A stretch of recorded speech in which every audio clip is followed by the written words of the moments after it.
Welcome to the installation guide for Fishbone's front door MOLLE pocket panels for Jeep's 2018 and up JL Wrangler and 2020 and up JT Gladiator. Step 1. With the T20 Torx bit, remove the 2 screws located under your door's net and set your screws aside. After removing the screws, you have the option to either remove or keep your door's netting. If you decide to remove your netting, there are 2 different ways you can do this.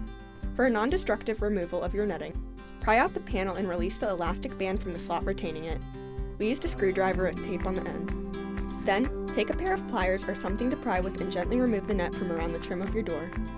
If you don't plan to keep your netting, you can use clippers to remove the netting around your door's trim.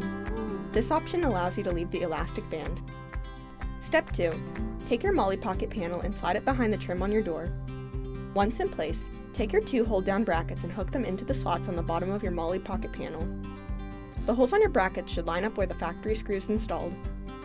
Finally, with your brackets aligned, take the 2 factory screws and screw them back into place using a T20 Torx bit. Then you're done!